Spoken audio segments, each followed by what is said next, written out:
Assalamualaikum. Video kali ini Madam nak ceritakan tentang Introduction of Electrochemistry.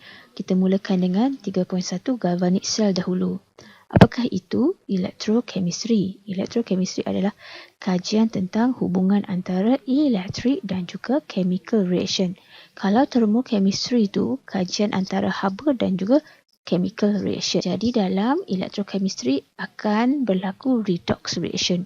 Apa itu redox reaction? Redox reaction adalah reduction dan juga oxidation yang berlaku secara serentak. Reduction bermaksud terima elektron. Apabila terima elektron, oxidation number akan berkurang, iaitu daripada positif 2 kepada positif 1. Kalau oxidation, kehilangan elektron, oxidation number akan bertambah daripada positif 1 kepada positif 2. Reduction berlaku pada cathode. Jadi cara nak ingat dia adalah red cat. Manakala oxidation berlaku pada anode. Jadi cara nak ingat dia adalah NOx. Contohnya copper 2+ ni, oxidation number dia adalah positif 2. Apabila terima 2 elektron, oxidation number dia akan jadi kosong. Ini reduction lah. Terima elektron dan juga oxidation number akan berkurang. Manakala untuk zinc ni, oxidation number dia kosong. Selepas dia keluarkan elektron, loss of electron, oxidation number jadi positif 2. Ada dua jenis sel dalam silibus awak, galvanic cell ataupun voltaic cell. Satu lagi adalah electrolytic cell. So untuk 3.1 kita belajar yang inilah. Yang ini adalah 3.3. Persamaan adalah oxidation berlaku pada anode, reduction berlaku pada cathode. Masih kita boleh guna NOx dengan red cat lah. Anion iaitu yang bercharge negatif akan pergi pada anode, NN. Manakala cation iaitu yang bercharge positif akan pergi pada cathode, cat. Pergerakan elektron adalah daripada anode kepada cathode. Galvanic cell akan menghasilkan tenaga elektrik dengan cara dia menukarkan chemical reaction tu kepada tenaga elektrik.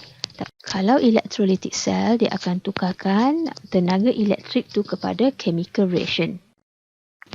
Sebab tu dia cakap galvanic cell generate electric.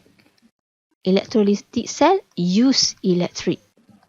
Oleh kerana dia hasilkan elektrik, dia punya redox reaction adalah secara spontaneous. Kalau yang electrolytic cell, dia memerlukan elektrik untuk hasilkan chemical reaction. Sebab tu dia non-spontaneous, tak spontan. Dari segi terminal cathode, positif, anode, negatif dalam galvanic cell. Tapi electrolytic cell, tukarlah. Cathode akan jadi negatif, anode akan jadi positif. Terbalik dengan yang ini positif. Manakala yang ini adalah negatif. Bila kita tengok cell diagram untuk galvanic cell, ini adalah voltmeter untuk baca arus yang terhasil daripada chemical reaction. Manakala kalau electrolytic cell, ini adalah bateri. Bateri diperlukan untuk menghasilkan chemical reaction. Manakala galvanic cell adalah spontaneous sebab chemical reaction itu akan hasilkan elektrik. Sekarang kita pergi kepada ciri-ciri electrochemical cell. Ini adalah antara item yang kena ada dalam electrochemical cell, tak kira dia galvanic cell ataupun electrolytic cell. Yang pertama mesti kena ada electrode. Electrode ni adalah objek yang akan mengalirkan elektrik. Dan ada dua jenis electrode, anode dan cathode. Electrode anode akan melakukan proses oxidation, manakala electrode cathode akan melakukan proses reduction.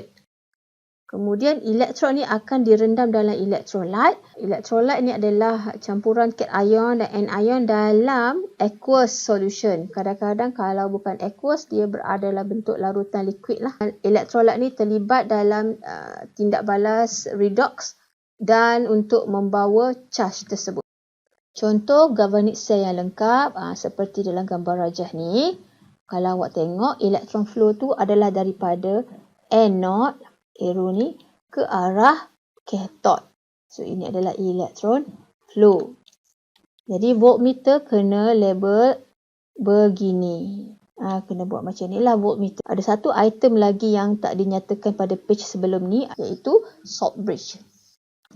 Salt bridge dibina dengan cara merendamkan filter paper yang kita gunting. Kita rendam dalam KNO3 ataupun KCl3. Ataupun satu lagi adalah menggunakan tube yang bentuk U. Dalam tube tu ada gel. Gel itu akan direndam dalam KCl, sodium sulfate ataupun amonium nitrate. Dalam eksperimen 3, awak kena bina salt bridge sendiri, iaitu guna filter paper rendam dalam larutan antara dua ni lah. Fungsi salt bridge adalah untuk pisahkan antara dua elektrolit. Bila awak tengok daripada gambar rajah ke atas ni, nampak tak? Elektrolit anode terpisah dengan elektrolit cathode oleh salt bridge. Walaupun dia terpisah, tapi sebenarnya, kita pisah kat sini kan, sebenarnya circuit tu complete. Sebab apa? Sebab salt bridge tu ada KNO3 ataupun KCl3. Jadi, larutan itu menyebabkan ion boleh bergerak antara elektrolit dan menyeimbangkan electrical neutrality. Ini adalah cara lukis galvanic cell yang paling lengkap. Awak boleh ikutlah. Sekarang Madam nak terangkan operasi yang berlaku dalam galvanic cell. Bermula dengan anode. Proses redox yang berlaku pada anode adalah oxidation. Apabila oxidation berlaku, elektron akan terbebas. Elektron ni daripada zinc solid. Zinc solid tu adalah merujuk kepada elektrod. Jadi sebenarnya elektron ni akan terlarut, hasilkan zinc 2+ dan juga elektron. Elektron tu akan pergi, nampak ni ada arrow tu. Ini merujuk kepada pergerakan elektron. Sebab tu voltmeter tu kena ikut arus elektron. So elektron yang terhasil tu akan pergi masuk dalam circuit ni dan turun ke bawah. Kemudian akan diterima oleh copper 2+. Copper 2+ ni adalah daripada electrolyte. Electrolyte copper 2+ akan terima 2 elektron dan jadi copper solid. Bila jadi copper solid, dia akan melekat pada elektrod tersebut. Observation adalah reddish brown solid deposited. Ini merujuk kepada copper solid yang dihasilkan pada cathode. Anode tu akan jadi terminal negatif sebab proses penghasilan elektron berlaku pada anode. Zinc is negative electrode since it is a source of electron. Okay. Cathode pula. Okay. Cathode copper tu pula positif sebab apabila elektron tu tiba pada sel copper, elektron tu akan diterima oleh copper 2+. Jadi sentiasa ada kehilangan elektron. Sebab apa? Sebab sampai je elektron, copper 2+ akan ambil jadi copper solid. So sentiasa ada kehilangan elektron pada copper electrode, iaitu pada cathode. Sekarang kita nak buat overall cell reaction. Kita kena cancel 2 elektron dulu. Kemudian kita tulis zinc solid, reactant dia copper 2+. Dapat zinc 2+ yang pada anode plus dengan copper solid pada cathode. Apa terjadi kalau tak ada salt bridge pula? Anode akan menghasilkan elektron dan elektron akan naik ke atas. Manakala zinc 2+ akan terlarut ke dalam elektrolit. Bila tak ada salt bridge, lama-lama zinc 2+ akan makin banyak menyebabkan excess of positive charge pada anode. Okey, elektron daripada anode tadi akan turun ke bawah dan diterima oleh copper 2+. Lama-lama copper 2+ tu akan berkurangan menyebabkan excess of negative charge. Sebab dah bertindak balas dengan 2 elektron daripada anode tadi, bila charge positif dengan negatif tu kita tak neutralize, tindak balas tu akan berhenti. Untuk maintain positif dan negatif charge yang berlebihan tu, kita perlukan salt bridge. Salt bridge ni kita immerse dalam KCl solution. Kita akan dapat K+ dan juga Cl- pada salt bridge. Jadi chloride ion akan pergi kat sebelah anode untuk overcome the excess of positive charge. K+ akan pergi kat sebelah cathode untuk overcome excess of negative charge. Jadi dengan kehadiran salt bridge, excess of positive and negative charge tu akan balance. Okay, kita cuba buat sekali lagi half equation dan juga overall equation. Nikel adalah pada anode, maksudnya nikel akan mengalami oxidation. Jadi, nikel punya oxidation number daripada kosong akan jadi positif 2 dan membebaskan 2 elektron. Silver ni pula pada cathode, jadi silver akan mengalami reduction. Bila reduction, silver ion akan terima elektron dan jadi silver solid. Nampaklah dia punya oxidation number positive 1 jadi kosong. Kemudian kita nak buat overall, kita tengok bilangan elektron. Bilangan elektron tak sama kan? Jadi kita kena darab yang equation silver cathode ni darab dengan 2 supaya bilangan elektron sama. Bilangan elektron sama baru kita cancel out. Kemudian kita combine sahaja. Dapatlah begini. So awak kena tahu ini adalah half cell reaction pada anode. Yang kedua ini adalah half cell reaction pada cathode. Dan yang ketiga ni adalah overall cell equation. Bila kita dah dapat overall cell equation tadi, kita boleh buat step seterusnya iaitu cell notation. Cell notation adalah combination daripada half cell notation anode dan juga half cell notation cathode. Cathode tu reduction lah. Anode tu oxidation. Yang ini adalah overall equation.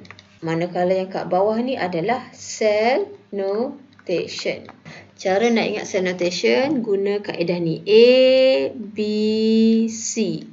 Iaitu anode. B ni adalah bridge. Cathode. So anode K. Itu. Ini cathode. Garis slash ni merujuk kepada separation solid daripada aqueous. Dan double slash tu adalah bridge. Slash kat sini pula kita nak separate copper aqueous daripada copper solid. Nak separate different phase. Kita cuba buat cell notation yang melibatkan gas. Anode tu adalah HCl dan juga hydrogen gas. Jadi, oxidation daripada hydrogen gas kosong kepada H+, positif 1 dan membebaskan 2 elektron. Copper pula adalah cathode. Jadi, Cu2+ akan terima 2 elektron, dapat copper solid. Overall dia terus cancel 2 elektron and then combine. Okay, ini overall cell equation. Kemudian kita nak buat cell notation pula. Kita buat yang sebelah anode, hydrogen gas dengan acid. Okay, untuk anode, kita dapat daripada hydrogen gas dulu, baru jadi acid kan?